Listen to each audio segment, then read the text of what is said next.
What an incredible privilege it is to be part of this beautiful night of learning, to learn together on behalf of this unbelievable organization, Emunah. Emunah is there to help those in need. Emunah is there to help those who are not as fortunate as most of us to have healthy home environments, to have a healthy support system. They're there by their side.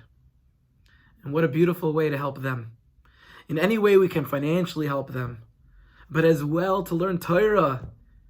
And that Torah and the chizik of tonight, of our learning, should be a big schus for this incredible organization until we're zoichet to not need this organization, because Hashem brings a world of only shalom and only simcha and bracha bekarov.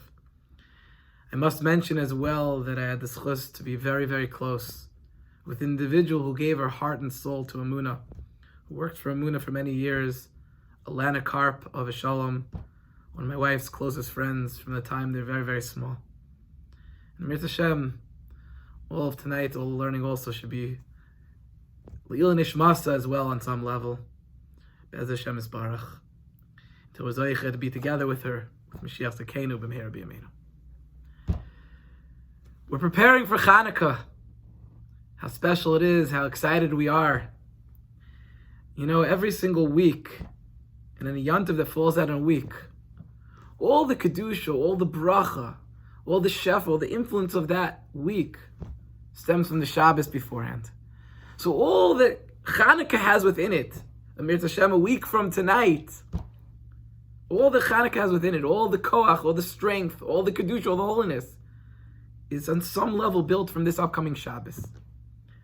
And therefore we have to understand this week's parsha, because within this week's parsha carries with it the fundamentals of Chanukah itself.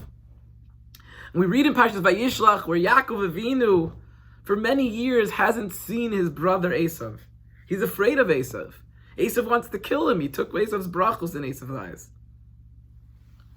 So Yaakov Avinu first davens. He says, Hatzileni na miyad achi miyad Esav. Perek Lamed Beis, Pasuk Yud Beis. Save me from miyad achi, from the hands of my brother, from the hands of Esav.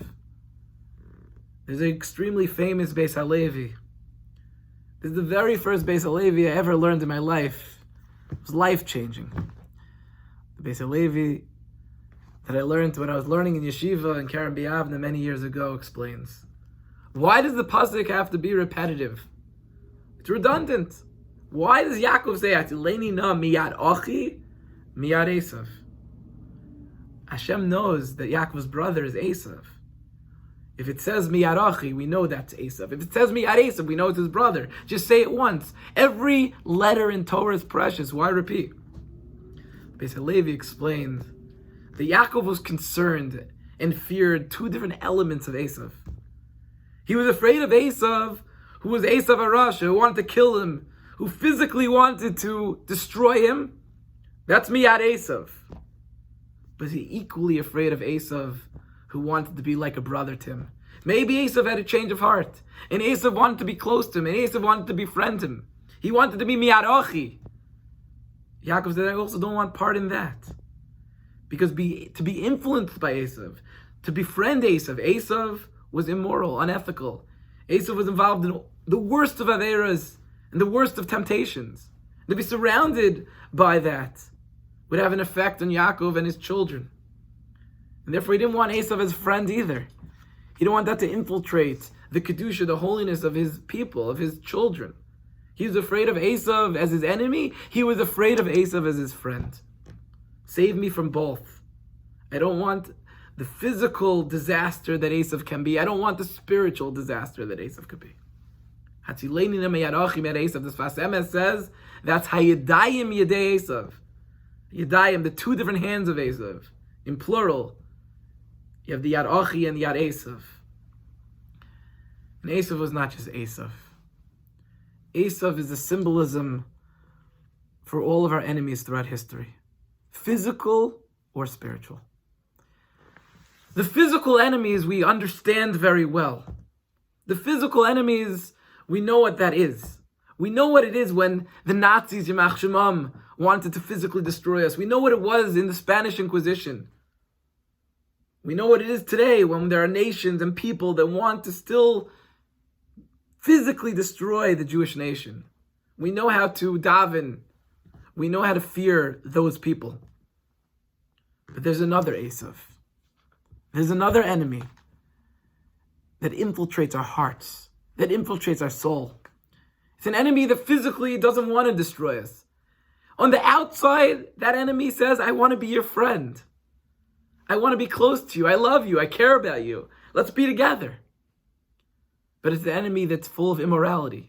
It's an enemy that had ethics that are completely the antithesis of everything that Torah Mitzvahs believes in.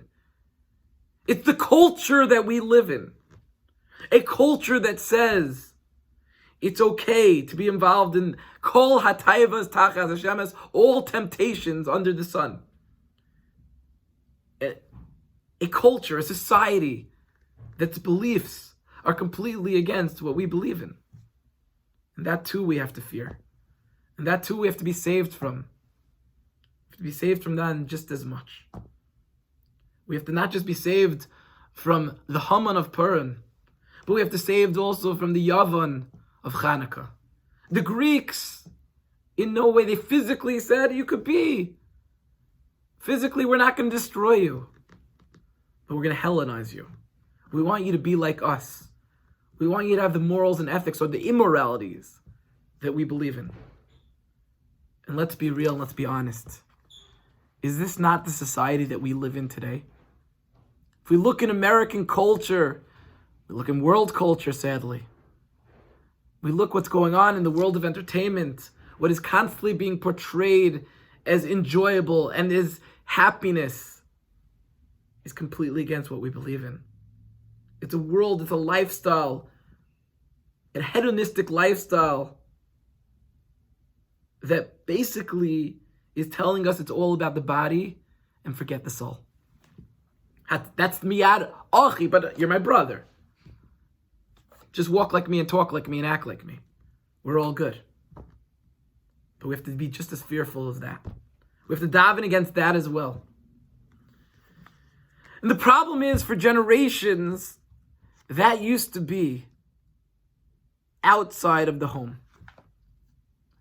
For generations, that used to be on the streets.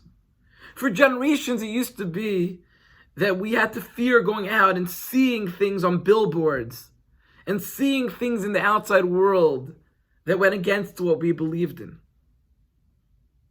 But in our dar, in our generation, it's in our own homes. The Yetzer Hara, the Esav of Miyarachi is in our own homes. Whether it be on a TV screen or a computer screen or in our pockets 24/7 on our phone, where we are open to the entire world and the entire world view. And it's scary what we're allowing our eyes to see. And it's scary what we're allowing ourselves to be involved in. And that penetrates us. That has an effect on us. Our bias, our home is no longer what it should be. It used to be the home was the safe haven, where even if all day I was in an outside world, I'd come home and I'd be reminded nightly, daily, what's emes, what's truth, with Torah, with Yiddishkeit, with a good meal and family, and talk about what's important in life. And now no longer. And that's where the Yetzer Hara is trying to hit us hardest. In this parasha, Parashas Vayishlach, we also find Yaakov fight with the Sar Shel Esav, with the angel of Esav. And when he couldn't physically destroy Yaakov, he still hit him. He hit him b'yerech Yaakov. He hit him in his thigh, and he damaged him. If you take the gematria of Yerech Yaakov is gematria 412. Exactly gematria bias. He said, if I can't physically destroy you, I'm going to infiltrate your home. I'm going to have an effect on your home. And we have to be real and we have to be honest. What is our home like today? Are we being protected in our homes? Or what are we allowed to be in our homes? What kind of magazines do we allow in our homes? What kind of filters do we have on our internet? Of course, be normal and enjoy life, but in a healthy, moral way. What are we allowing our eyes to see? What are we allowing our children's eyes to see? And how is that penetrating our lives? Are we davening just Hatileini Miyad Achi or also Hatileini Miyad Esav? Are we again allowing Yavan to creep into our lives? I had a Talmud this past year. They came to my house this past summer crying to me how far he's fallen because of his phone, because of various issues on his phone that has taken him to places he doesn't want to be. He felt like a slave to his phone in the worst of ways. And he was going off to learn in Eretz Yisrael. And I said to him, if you go to Eretz Yisrael with the capability of this phone, you're bringing the Yetzer Hara with you 24/7. You can't find clarity. And he allowed me on the spot, and he was besimcha to go and put all the filters on his phone. Of course, he had the ability to call and to text and to have email, but no longer Yavan in his pocket 24/7. No longer Yavan in his house. He called me about a month or 6 weeks into Eretz Yisrael, into the Zman. And I remember a Talmud thanking me more. And how well he was doing. How much simcha zachayim he has, how much happiness he had. We have to build homes like this. We have to have homes like this. When we get married, that's what we want. But sometimes we forget with time, we become desensitized because of the world we live in. But we need a bias, we need a home like this. Tonight we're learning and we're growing on behalf of Emunah, which helps those who don't have the best of homes necessarily, don't have the most holy, most special, most healthy of homes. But we have to ask ourselves, what is our home like? What are we allowing in our homes? When we get married, we have to build this in our homes and keep it that way. That's why if you take the gematria of Kaf Yerech Yaakov, which is what the pasuk says, Yidim B'Kaf Yerech Yaakov is 512. Chassan and Kala together is 513. The Jewish home, if done properly, could defeat what the Sar Shel Esav is trying to do to us. And we have to build that, and we have to have that, and want that. And be honest and be real of what we're allowing ourselves to see and to be a part of from the world of Miyad Achi, from the world of the Yetzer Hara that wants to be our friend, that's destroying us spiritually. And that's the whole avodah of Chanukah. The whole avodah of Chanukah is Ner Ish Ubeso. Ner Ish Ubeso means it's a mitzvah specifically for Beso, for the home. To enlighten the home with Kiner Mitzvah V'Torah Or. To enlighten the home with clarity of what's important in the home. Torah, mitzvahs, family time, healthy family communication. To sit around the table and have a nice dinner and talk, and not sit around where everyone's looking at their phones. To play board games, to make puzzles, to have nice, enjoyable time of communication between parents and children, between siblings, and not take ourselves away to Achi Esav, which sadly is in many of our homes constantly. I saw an incredible Torah from Avram Shor many, many years ago. He has it in his Sefer on Chanukah. And Rav Avram Shor explains, he asked the following question, a very good question, that if you go in and read the halacha well, it seems to be the most appropriate place where we're supposed to light our Chanukah menorah is actually outside by the courtyard in front of our homes. That's the best Persume Nisa. That's the best way to publicize the miracle. That's the best Persume Nisa. Why do we light it inside these days? Most of us, again, in Eretz Yisrael, the minhag is still to light outside, but most of us, we light the menorah inside. Why do we light the menorah inside if it's supposed to be outside? And there are different answers given, but many of them are honestly just not so great.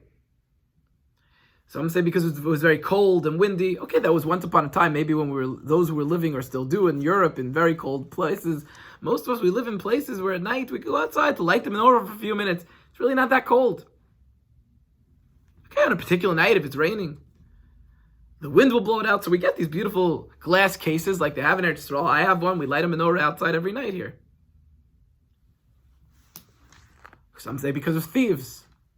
So who's to say it's better to light your beautiful silver menorah that's very expensive in a secondary makom, a secondary place? Maybe it's better to get a cheap menorah that nobody would steal and light it in the best place. Light it outside where it should be lit. Shas Hashmad is spoken about. Okay, there were times in history where, because of anti-Semitism, and maybe even today in certain places in the world, where it's dangerous to light a menorah outside. Most of us live in places where it's not dangerous to light a menorah outside. So we should really maybe be lighting a menorah outside. Why don't we all light a menorah outside? The Rishor said something that mamish I can't stop thinking about. He said the light of a menorah represents the light of Torah and the light of clarity of our lives. Ki ner mitzvah v'Torah are. And it used to be that the Jewish home was sacred. The Jewish home was holy. The Jewish home was a oyel shel Torah, mitzvahs and kedusha. But when one went out into the streets, there was a danger. There was a spiritual danger. The streets were immoral. The streets had unethical views. The streets needed protection. The outside world, the workplace, the schools, because there are views that are completely opposite of everything we believe in. And there are things that we see with our eyes which we don't need to be seeing and leave an imprint on our soul. So it used to be, we lit the menorah outside as a symbolism that I'm going to be mekadesh, I'm going to make holy, I'm going to bring light and Torah and awe and clarity to the outside world. But in today's day and age, with the advance of technology, Shur explained, it's not about the outside world that we're worried about. It's about our inside, our homes that we should be worried about. We bring the outside world inside. There's no difference anymore. 24/7 on our phones, we could be looking at and listening to and reading about and seeing all the immoralities of the world. It's in our bias. We've brought it into our home. So we need to be mekadesh the home. We need to light the menorah in the home to remind us to look at that light and remember what true clarity is. To remember a life of Torah, a life of mitzvahs. To remember the Hellenistic ways of the Greeks is sheker, is false. It's momentary pleasure that's gone the next and leaves us empty and leaves us sad. I want happiness. Happiness comes from a beautiful home. A home of values, a home with children and parents who spend time with each other, who talk to each other, who have relationships that can be built. A home is a safe haven to that outside world, where we don't have to worry about looking at things that are not appropriate for our eyes, or hearing viewpoints that are not. Is our home like this? You know, a night where we're getting together again to support those who need help because of their homes often. Maybe we should be doing introspection into our own homes and what our own homes are like. And wanting to bring and elevate and bring Kedusha and Ruchnius and Torah and communication and just enjoyment and happiness to our own homes. Because be honest and be true with yourself. Is it there? What are our homes like? What are our homes like? We have to be honest. Is it a home of proper nerishu besa? Are our homes full of illumination? Illuminations of Torah, illuminations of family life? Or has it been hijacked by the miyad achi? Been hijacked by the sar shel Esav that hit our bias in a way that has infiltrated in the worst of ways and didn't leave us crippled like a Yaakov Avinu. It's destroying us completely. Destroying our homes, destroying our happiness. We need the light of Chanukah to light up our lives. The light of Chanukah that we bring into our homes, Nero Shubeso, to remind us and do cheshbon nefesh, do some introspection of what we can fix, what we can take away that's unfortunately not allowing our homes to be full of that clarity and that light always. There was a man, his name was Mr. Jones. I think Harry Jones. But that wasn't his real name. His real name was Heshi Miller. And as a boy, he was Heshi. And he grew up in Europe, in Warsaw. And unfortunately, of the most difficult of times. He went through the Holocaust. And his family, his father, Rav Yerucham Miller, was a big tzaddik, and they had a beautiful home. He had 5 brothers, 3 sisters. Beautiful home, of the home that we aspire to have, the home that we're talking about that we should have. A home of simcha, of happiness. A home of Torah, a home of Shabbos Kodesh all week long. And the Holocaust began, and at the beginning they still tried their best to keep things normal and as much as they can, and they were eventually sent into the Warsaw Ghetto. And then one day, a few days before Hanukkah, the Nazis came and took them all away. And Heshi Miller was sent to Auschwitz. We could all imagine what that time was, or can't imagine. And he survived. And after the war, he was just happy to be alive. And he was excited, he hoped, believed to be reunited with his family. And he went back to Warsaw, only to unfortunately find out that he was the only survivor. His whole family was wiped out. And eventually made his way to America, and he rebuilt himself physically. He was successful. But based on what he went through, and we can't judge anyone going through that time period, Yiddishkeit went out the door completely. He found a woman, he fell in love with her. She happened to be Jewish, but also not religious at all. And they built a family. A very nice family. They had materialism. They had some level of happiness in their beautiful home life. Void of religion completely. His son Jason was approaching 13. They didn't know what a bar mitzvah was, Jason. They weren't going to have a bar mitzvah, but the father knew 13 is a special age. He told Jason, he said, I'm going to take you to the mall and buy you whatever you want, something very special. And they go to the mall. They go to the mall, and they're looking around. And Jason sees an antique store. And he sees in the window something that caught his eye, and he has to go inside, and he goes in, and he picks up a menorah. And somehow there's some things in his heart pulling him towards this menorah. He needed it. He wanted it. He said, this is what I want. And his father was shocked. Jason didn't even know what it was. He said, do you know what it was? No, it just looks amazing. It was a wooden menorah. It looks incredible. It will light candles. This is what I want. He said, this is what you want? Father had no idea why. He knew it was a menorah, but he had no idea why his son would want this. What was pulling him towards this? Out of anything in the mall, really? A 13-year-old? Really? And, okay, but the father said whatever you want. So he goes to the owner and says, no, that's not for sale. That's very special. That's, you know what that is? That's a candelabra called a menorah from the days of Hanukkah. And Heshi, Harry says, yeah, I know what it is. He said, well, that was also built during World War II in the middle of the Holocaust. It's priceless. Well, my son wants it. I promised him I'd get him anything. How much you want from it? That, it's just a wooden menorah. But again, it was during the Holocaust. You know what? I'll sell it to you if you'll give me $1,400. Tremendous price for a little wooden menorah. He says to his son, you sure you don't want something else? Really? This is what I want. He says, okay. And he buys him the menorah. He comes home. He takes it to his room. The father's with his wife. They're talking, a strange day, what it's all about. This candelabra, that's what he wanted. As they're talking, they hear crash. They hear something crash from upstairs. Harry runs upstairs to his son's room. He walks in and sees Jason on the floor picking up the menorah that's now in 50 pieces. As he was looking at it, dropped to the floor and broke into like 50 pieces. The father wanted to scream and yell like most of us would, but he got himself together. He knew how terrible Jason must feel, and he was nice, and he was sweet, and he's sympathetic, and he starts helping him clean it all up.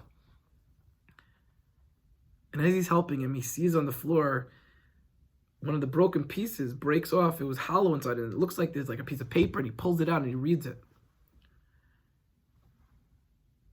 And he read the following. He read that an individual wrote, I built this menorah in anticipation to light it on Hanukkah in the Warsaw Ghetto. Hanukkah's in about a week, but I don't know if I'll even make it till then, and if this will ever be lit. But if you find this, it could be that I didn't make it and I didn't survive. Could you please do me a favor and learn Mishnayos on behalf of my soul? Signed, Rav Yerucham ben Harav Heschel Miller. And Harry couldn't believe his eyes. That was his father, Yerucham ben Heshi, who he's named after his grandfather. It was their menorah. They were taken to Auschwitz 3 days before Hanukkah. And Hashem was giving him back the menorah now, to remind him that his home has not been what it should be. To remind him that he'd allowed the Miyad Achi of the culture and world that he lives in to infiltrate and to take him to different places. And he took the wake-up call. And he became Heshi Miller again, along with his whole family, and no longer was Harry Jones. The emes is each and every one of us. 1 week from tonight, we're going to light the menorah. When we light the menorah, we have to ask ourselves, in our personal way, maybe we haven't fallen as far off as a Harry Jones. And we can't blame him. He went through Gehenna al Aretz. But in our own lives, have we allowed the Miyad Achi of the world, the ace of culture and society, to infiltrate our lives, infiltrate our homes? Nero Shubeoso, let's light up our homes. Let's be Makadish, let's make our homes holy. Let's make our lives holy. In whatever way we can. And let's make our homes special. Maybe in the schus of all these boys and girls that wish they had homes that we have. Let's be Makadish our homes. Nero Shubeoso. Maybe then Hashem will bring down his home again. Bring his bayis b'tachtonim. He'll bring the Beis Hamikdash that we're yearning for, that we're waiting for. And that when we light the menorah a week from tonight, it won't just be the menorah in our homes, but it will be the golden menorah in the Beis Hamikdash with the Mashiach Tzidkenu b'mehera b'yameinu. Everyone have a lichtige Chanukah, a freilichen Chanukah, and a beautiful Shabbos Kodesh.